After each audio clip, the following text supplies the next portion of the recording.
What Happens When Episode number 11. What Happens When I Become a Child Again?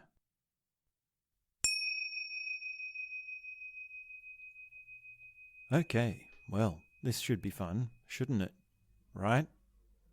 Who doesn't like being a child? Also, with this one, it should be very obvious when I'm holding it at a distance and when I'm having it close to, right here, right now, actuality or embodiment, as we could say. When I'm talking about it as if it's somewhere else compared to when I'm talking about it and it's actually happening now, right? Is that difference clear? Well, maybe as we proceed it will become more clear. What happens? What happens when I become a child again? Well, there's so much in childhood, and there's so much in early development psychology, there's so much in experientialism, which works with the inner child, and where to begin. Now, there's two ways we can do it this broadly. We can have the inner child, which is hurt, and there's the inner child, which is celebrating. And basically from there, you've got all your derivatives of your early developmental psychology and your experientialism in relation to the child, the inner child. Because of course I'm assuming that you realize that you are a child, as well as all the other things that you are. And I'm assuming that, well, you can access them. You're on board with understanding that you can go back there and relive and reenact the things that happened. And it gets a bit tricky because you can say, well, is the child in me just what I was brought up to be? Or is there something else? And, well, it's a bit of both, because your conditioning brings up creates a sort of characteristics within you. But then also there's something that's pure, where if you remove the conditioning, there is something that wants to come out. Something that's really deeper than the conditioning, the external circumstances. And you can see this by, say for example, you have a child who wants to do something, and it's an intrinsic, completely personal, completely inbuilt want. They just desire it, just for the sake of it. And then the parent comes along and says, no, don't do that, or there's some punishment for doing it, or there's some circumstance around it which inflicts a trauma or a pain or a negative feeling to associate with that intrinsic drive.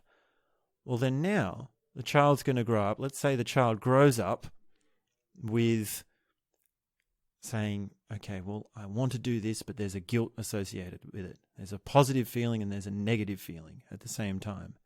They're undifferentiated. And basically what that means is that there is an innate naturalness which has been hurt. And, well, how does that fit into our two broad categories? We've got the child of celebration, or the child of hurt, the hurt inner child or the celebrating inner child. And, well, what we can do is a whole bunch of extremely high-priced therapy and uncover the trauma and then re-aliven or re-strengthen or give a rebirth to the celebrating child. And now the child then, as an adult, can have that same inner drive, that same jump, that same intuition, that same intrinsic want without the guilt. And then that person starts to celebrate.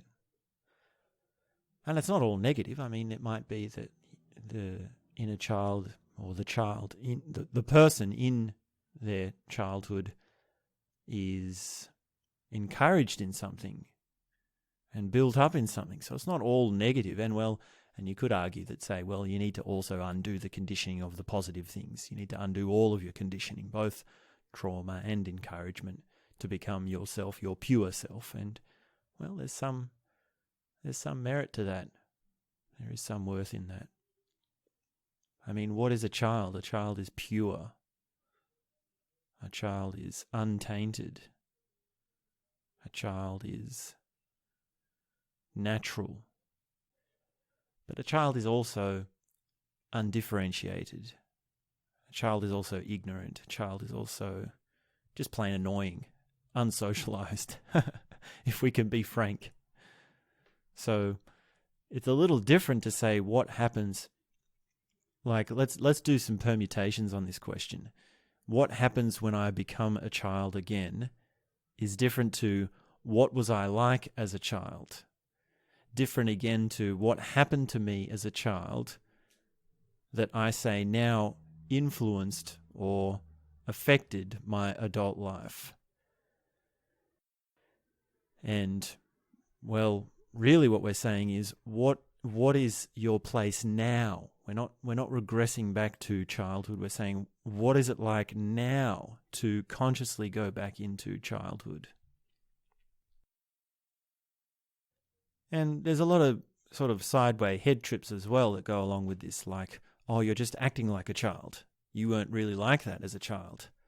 This is not your pure self, which you are going into consciously. You are just looking and thinking, well, children act like this, so I'll act like this. And that's a funny tangle. Try undoing that one for yourself. Are you acting in your pure sense, or just acting like a child? How do you know to act like a child? How do you find your behaviors? How do you embody feelings? And, well, the difference is you can find that difference in experiential practices, experiential awareness techniques, experiential groups, experiential therapy, experiential sessions with someone who understands these things, and so on. Behaviorism and experientialism as practices, as like transformative practices, are very closely related. And in fact, if you just say to someone, act like a child, you can uncover a lot. Because it works the other way, that if you just say to someone, act, whatever you think a child acts like, whatever your idea is, at a certain point and with a certain percentage or proportion, there will be things in there that are from their childhood, which they learnt in childhood. It's not like we sit around and look at children and say, oh, so that's how they behave. But maybe there is a part of that as well, a portion of that. But really, trying to explaining that difference, illustrating that difference in words, well, here in this conversation, we've gone as far as it can go already, just by saying that there is a difference. That's as far as it goes, because an explanation is really only a starting point when we're talking about experientialism. You have to experience it yourself, and then you will find your own unique words to put into it, and it will be perfectly clear to you, and you'll try to explain it to someone else, and they just won't get it. They won't understand. And that's just something to be aware of when we're discussing something in words, which is of experientialism. And really the whole, like broadly speaking, the whole branch of psychology, which was behaviorism, was trying to deal with that fact that we couldn't actually see inside someone. We couldn't actually see their subjective experience, because the behaviorists all said, well, now we've got something perfectly tangible and perfectly real and perfectly measurable. We can turn psychology into a science through behaviorism. And there's a funny story. I might have told this before, but I tell it again. But it's a funny story where there's a big office building of psychologists. And a man walks in and he gets in the lift. And there's a bunch of other psychologists all around in the lift with him. And he presses a number to the floor he needs to go to. But then halfway there he says, oh, actually I changed my mind. And he presses a different button to go to a different floor. And the psychologist next to him turns to him and says, excuse me, sir, but you did not change your mind. You changed your behavior.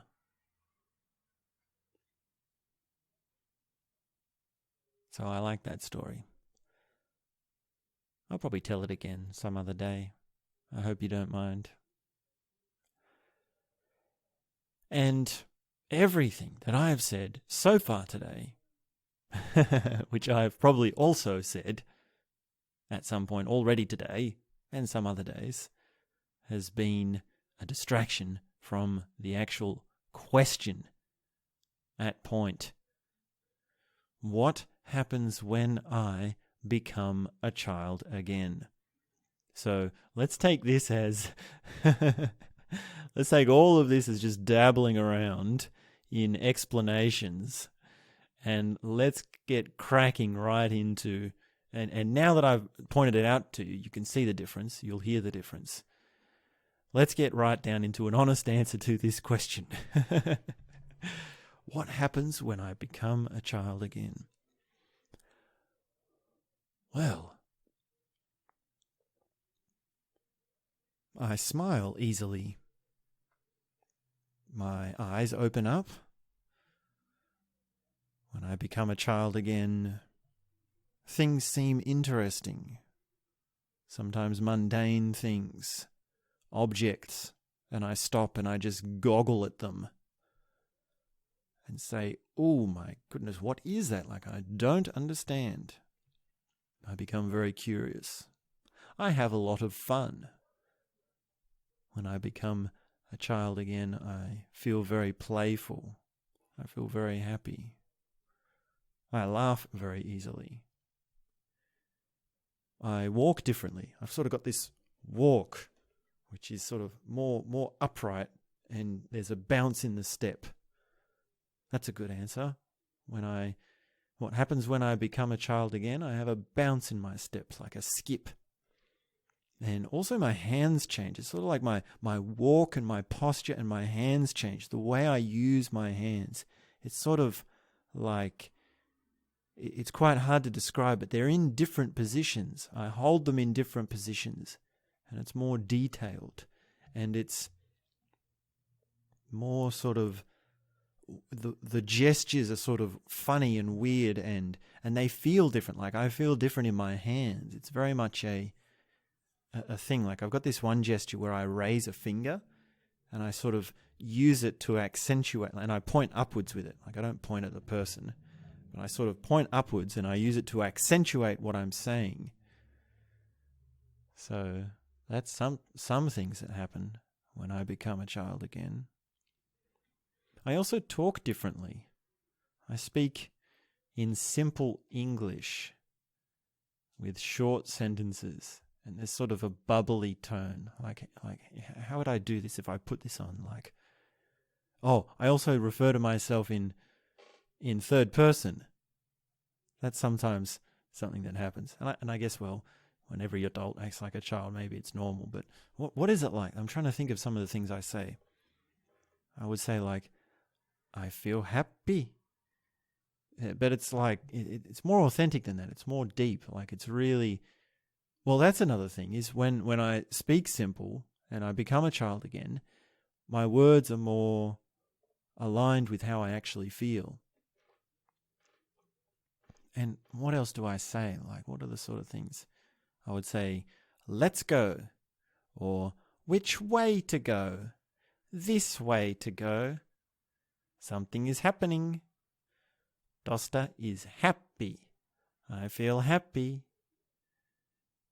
This, yeah. Like it sort of feels fake when I'm putting it on. Like I've sort of got to be in the mood to embody that. But those are some of the sort of phrases that I have.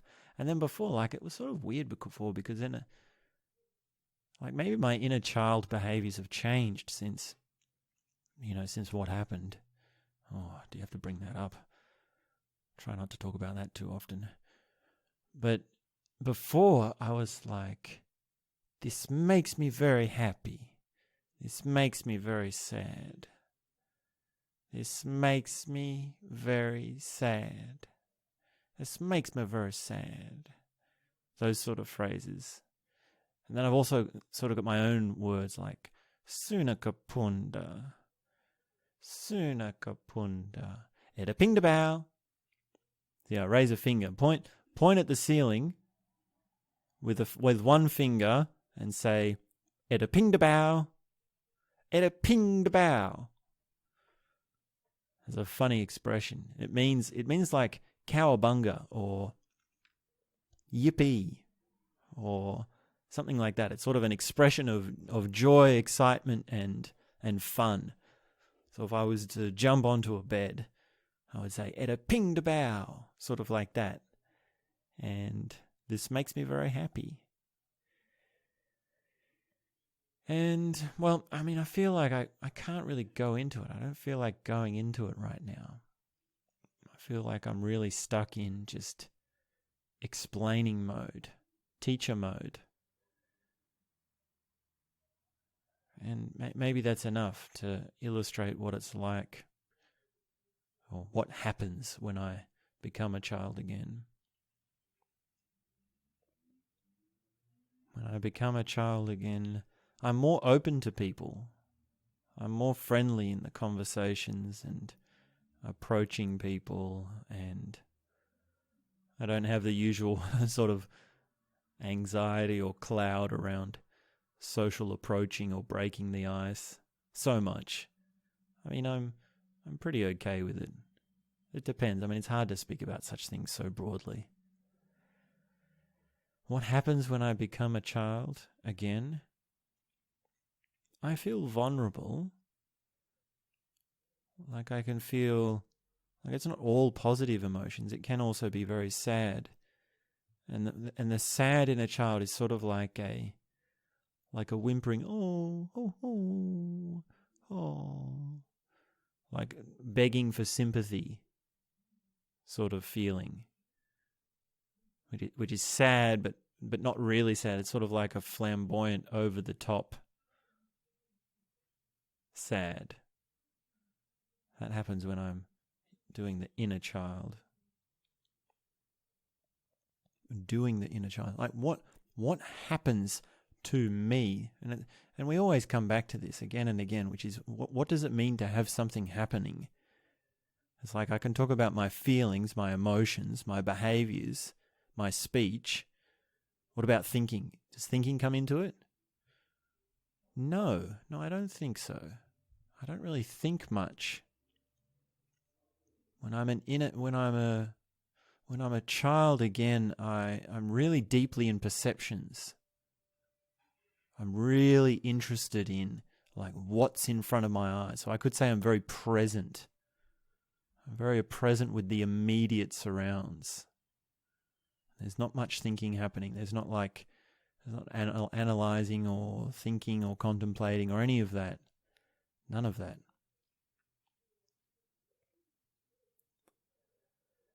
And what else? I mean, we could say, well, what are other people's responses to me? I think sometimes, I guess it depends where I am. But I guess mostly like, it's funny. It's quite hilarious. And it's cute. Like it is quite silly. And if they're on board and they know me well enough, then, or, if the environment has to be appropriate, there has to be the right sort of atmosphere around, then it can just be so much fun. It could just be a laugh. And I say all sorts of jokes and do silly things. And basically everything turns into humor. Like I've experienced that. where everything is a joke. It's just a joke after a joke, and then something goes wrong, or even the emotions, like even the sad emotions are funny, and then it's a big act, and then I say something, and then other people start to go into their inner child and they start playing around. It's just like, wow, yeah, there's a lot of celebration in the inner child. There's a lot of natural aliveness in the inner child. It's a very powerful thing, really, isn't it? When you look at it like from way over here, like after what's all that's happened and all the knowledge and sort of consciously, like how would I explain going into this consciously? Because that's what we're doing. We're talking about it consciously here, so it's somehow removed. But even in the experience, there's an element of that, or at least either side of it, in a way, because you're not literally becoming the child again. It's what happens when I become a child again with the level of development that you've got up till now. It's not what happens when I become a child again permanently, exactly how you were as a child. It's not a permanent regression. So all the structures that you have, all the psychologies or understandings or experiences, they're still there. It's just that when we become a child again from an older position, older place, or from a place of wisdom, we could say, then you're just having the child at the most forefront. It's just the most dominant thing. And I think that's easy enough to understand. And I wonder, like, what's it all about having kids? Is that just an excuse? Because I see these parents who have kids and then they act like the kid is acting at their age. And there's an art to this, I believe. Because in some cases you do want to act like an adult, or you just want to act like human being to human being. And then in other cases, other situations, you do have to act like a child to communicate to the child. And then in other situations, well, it's just fun, isn't it? And I wonder if we looked back and thought, well, when was the fun, like what were my parents doing when I had fun playing with them? How were they acting? And I bet, just on initial intuition, that they were acting like their inner child.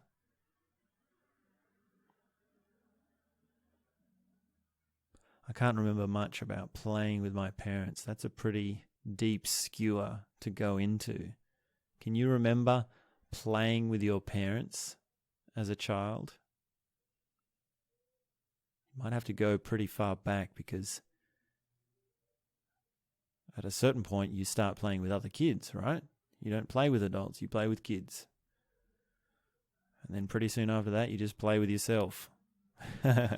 In every sense of the word. I wonder how far back I'd have to go. I'd probably have to go back like... I can't remember at all my parents playing with me. Like the only thing I can remember is my dad in the car, and I say, can we get some chips from McDonald's, some hot chips? And he says, let's go, chippies. And that's sort of the only moment where I could see, like, which I could classify as his inner child being fun with me. And then playing with my parents. Like, what did I do when I was playing with my parents? I mean, my father read to me at a pretty young age. Playing with my parents. I don't know if I ever played with my parents. And I wonder, like, what is my dad, like, that's my dad's inner child voice. What is my mum's inner child voice? I don't know. I don't know if I've ever heard it. I don't know if I've ever imagined my mother as a child. As a playful, alive child. Damn, what a skewer. What a deep skewer to go into the past with. That's going to take some work. There's some things in there. There's some things in that. Now, when it comes to siblings, well, maybe we can save this for the autobiography. We're getting too far away from Dosta. Because I can remember moments of the inner child coming out of my siblings.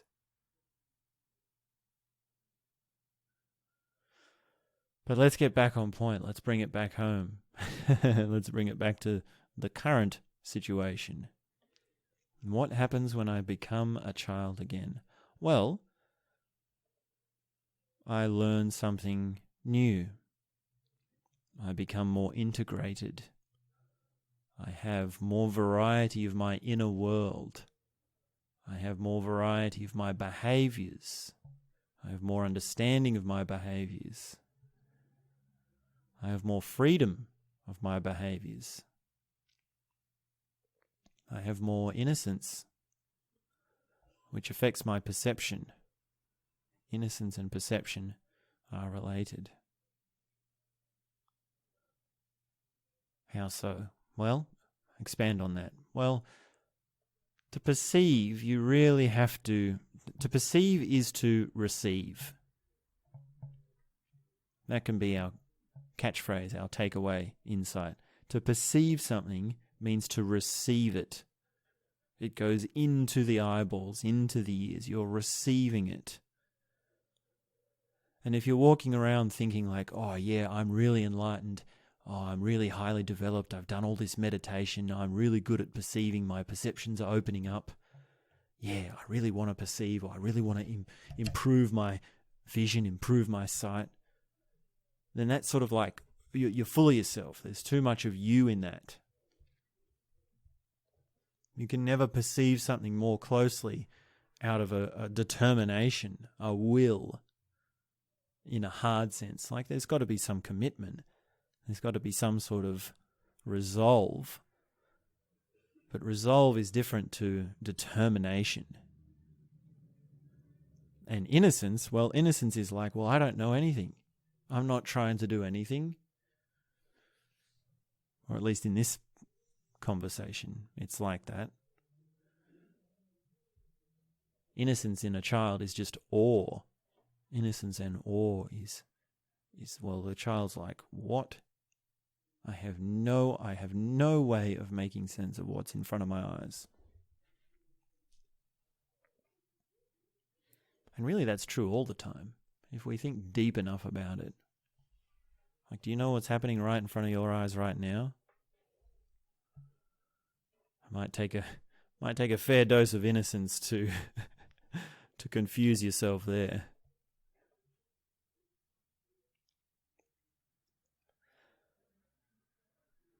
When I become a child again, I become more friendly, and I get along with my friends better.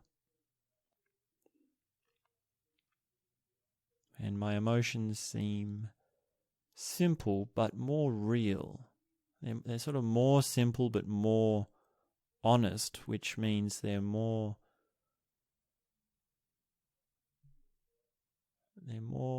like, how to say, they're more authentic, they're more pronounced.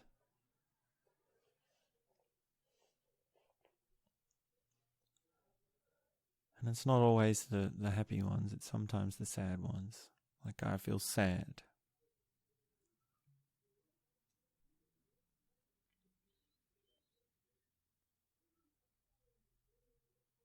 When I become a child again, I have a lot of energy. I feel like I can run around. I can do lots of things. Oh, here's a good one. When I become a child again, I have less boundaries. So I go into places which I wouldn't normally go. Or I stand on things that wouldn't normally be stood on. Or I sit in places I wouldn't normally sit. My spatial understanding is different because of the boundaries. So yeah, that's a good one. When I become a child again, I start walking on strange things, like along a ledge or climbing up something or sitting back to front or so on. And sometimes that leads me to getting into trouble. Hey, what are you doing over there? What happens when I become a child again? Maybe there's this thing of attracting an adult.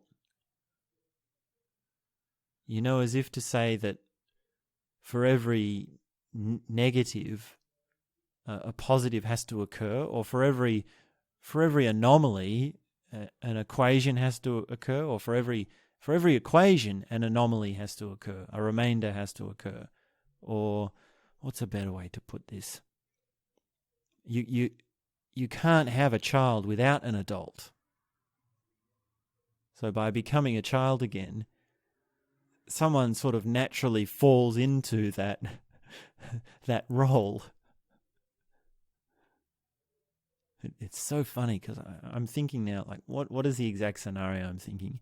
It's I become a child and then my girlfriend starts to become the adult. Like, no, don't do that. Hey, behave yourself.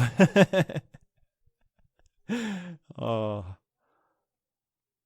And if it's not her, it's someone else. It's someone standing nearby.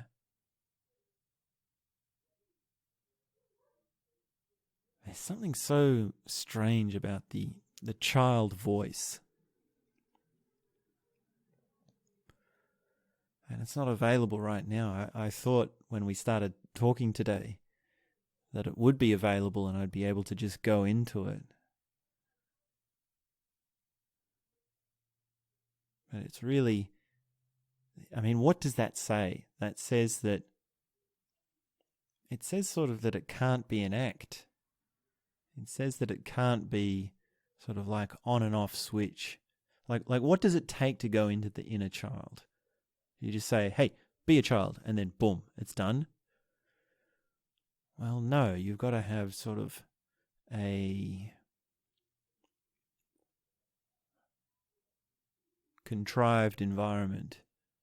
You've got to have the right environment, or a safe environment, or a familiar environment. And there are techniques to lead you into the inner child. Well, let me share one of these techniques. There was this one which I learnt where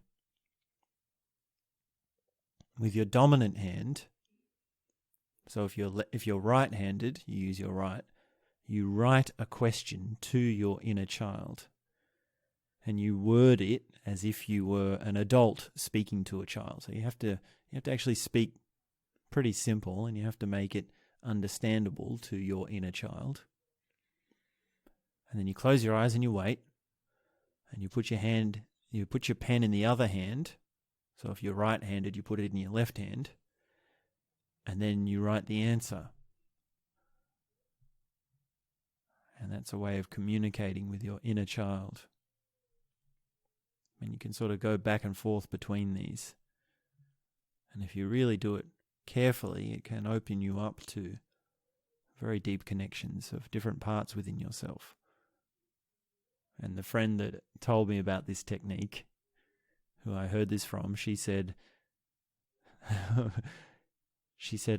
I try this, but usually my inner child just draws circles. And I asked her, well, are you wording the questions right? Maybe they're too complicated, these questions. But that was pretty funny. What happens when I become a child again?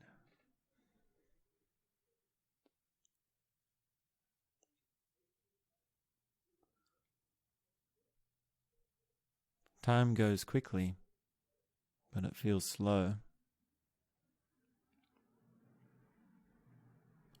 Or maybe to be more accurate, there's a time dilation. And it's hard to say in which way exactly it goes. But there's definitely something happening with my sense of time.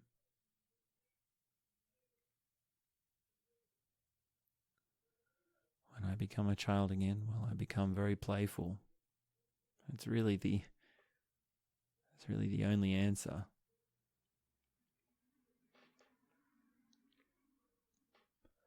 And I don't have any childhood trauma. I mean, I do have guilt, I do have darkness, I do have pain. But a lot of that was from my adolescence. Like, my dark period was my adolescence, not my childhood. And maybe the therapist is on the other side of this conversation saying, well, everyone's got trauma, you just haven't dug deep enough. And maybe that's true, but not. I don't have trauma in the sense that some people have trauma. Like, some people really do have, abuse or sexual abuse or physical abuse or verbal abuse or emotional abuse. I didn't really have much of that at all.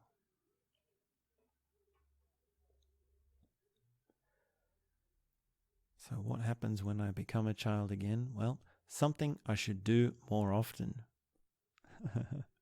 Something I should remember. And something I should integrate into my being much more. And I say that having already done a lot of work and a lot of experiencing and a lot of fun, a lot of experimenting. And it really has been a wonderful thing. And I put innocence as a very high virtue. It really is among the greatest of virtues that one can aspire to, even though it's not an aspiration. It's a little bit devious as a virtue, isn't it? Can you aspire to innocence?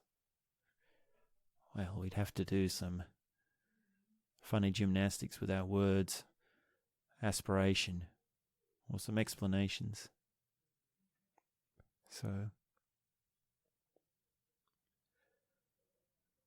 let's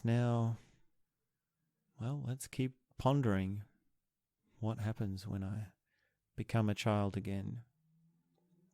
And we'll do it with some silence.